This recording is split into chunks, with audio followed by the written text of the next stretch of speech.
The young and the restless spoilers. Welcome back to our channel. Today is a beautiful day, but the drama in Genoa City is darker, more twisted, and more explosive than ever. Grab your favorite drink, settle in, and let's dive into the absolute madness that just unfolded on our screens. I am literally shaking right now. I cannot even process what I just watched on my screen, and I need to get this out of my system. Are you kidding me? Handcuffs? They actually put Sally and Audra in handcuffs? I am sitting here in the dead of night, staring at the credits rolling on this episode, and my jaw is still on the floor.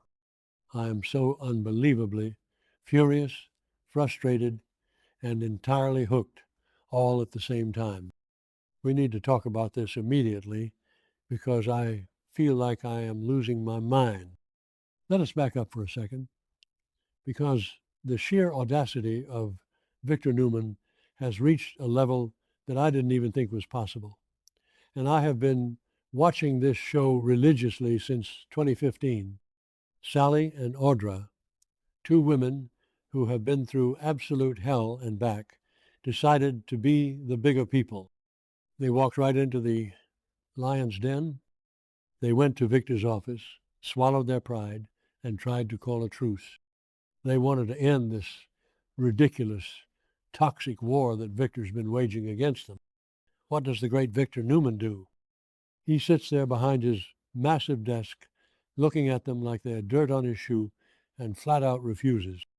But he doesn't just refuse. No, that would be too simple for the mustache. He actually tells them that he loves the wars. He says he wants to see them scream. He wants to see them scream. I mean, what kind of a sick, twisted monster says that to two young women who are just trying to survive in this cutthroat town? And let's talk about Sally Spector for a minute, because my heart is bleeding for this. Hasn't she suffered enough? First, she loses baby Ava, a trauma that she still carries with her every single day. Then she finally gets a glimmer of hope, a new pregnancy, only for Billy and Jill to completely gaslight her and question the paternity.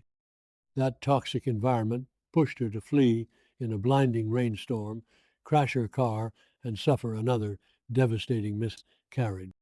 She is physically broken, emotionally shattered, and grieving the loss of a second child.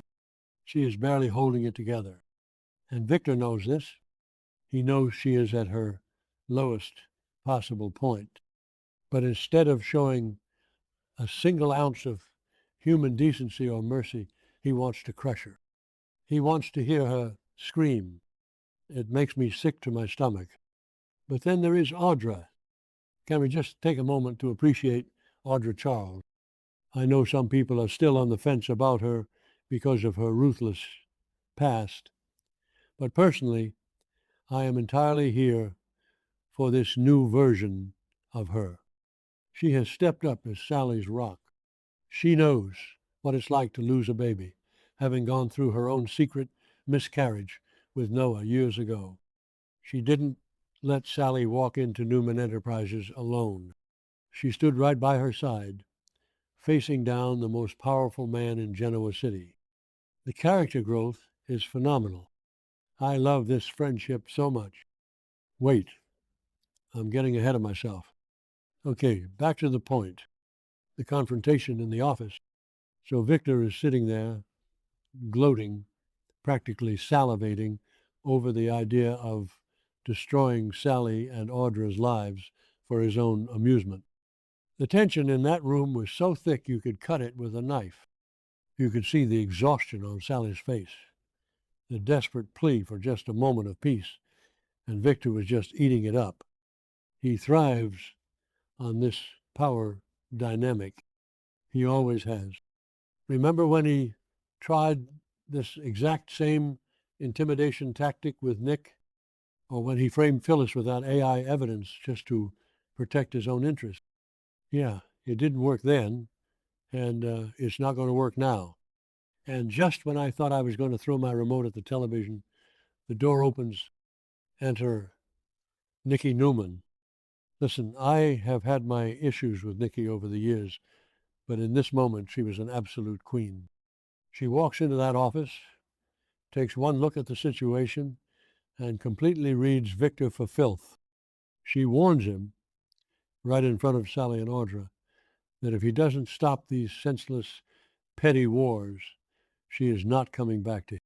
She called his actions stupid and foolish, and I was literally cheering from my couch. Yes, Nikki, tell him, because let's be real for a second. Nikki has every right to be furious.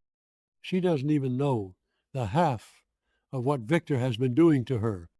She has been suffering from these terrifying, blinding headaches, thinking she is dying, and Victor has been playing the doting husband while secretly drugging her and manipulating her into signing over her medical power of attorney. He is liquidating her Newman Enterprises shares behind her back. He is looting his own wife's estate while she is in a vulnerable medical state. And yet, even through the fog of whatever medications he has her on, her subconscious is fighting back. She knows he is out of control. She sees him bullying Sally and Audra, and she draws a hard line. So Nikki's yelling at him, telling him his actions are stupid. Victor's ego, which is already the size of a small planet, completely fractured. He cannot handle being defied. He especially cannot handle his wife defying him and threatening to leave him while two women he is actively trying to dominate are standing right there witnessing the whole thing. The argument escalates. The shouting gets louder. Victor's face turns that shade of purple we all know too well. And then it happens. Victor clutches his chest. He gasps. His eyes go wide, and he collapses right there in the middle of the office. Just a massive, heavy thud.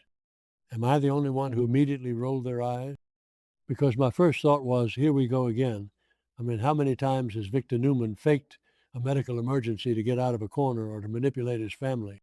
Remember when he faked his own death to trap Jay or the countless times he's used his heart condition to guilt-trip Victoria and Nick into doing his bidding. The man is the boy who cried wolf.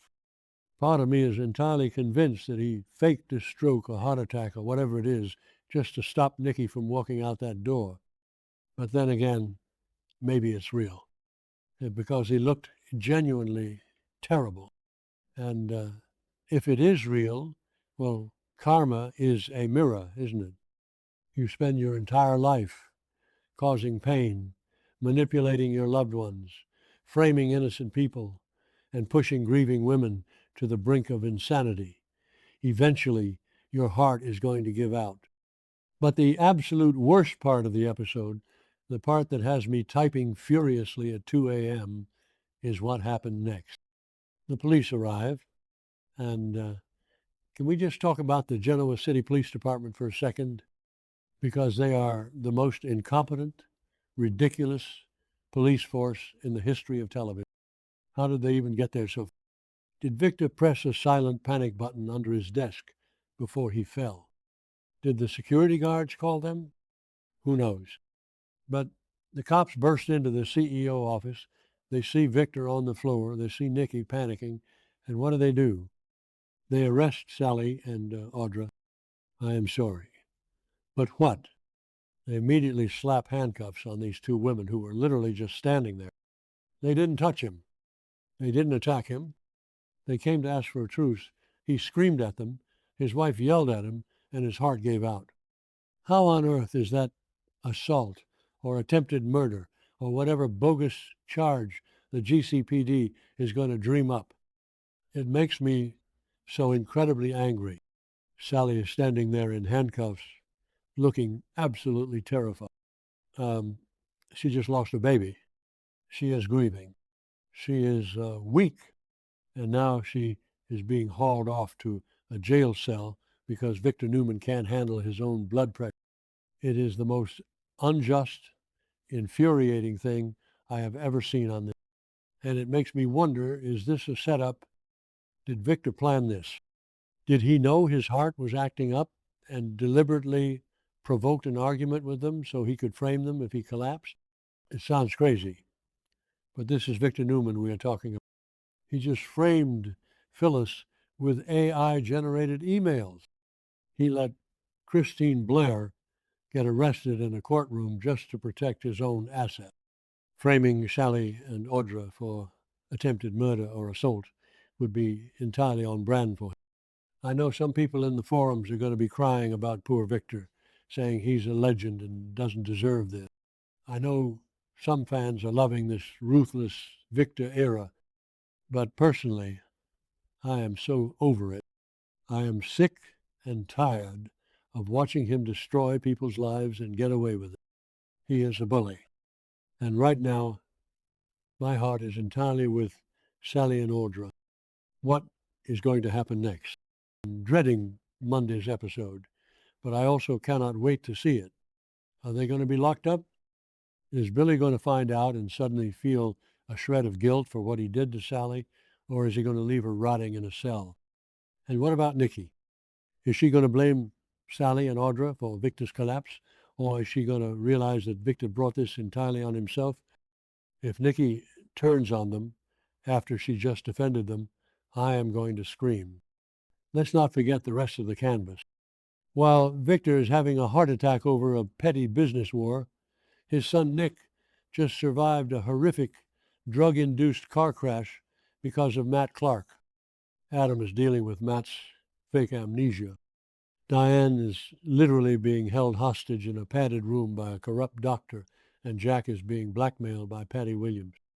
The entire town is falling apart, and Victor is wasting his energy trying to make Sally Spectra scream. It is absolute madness.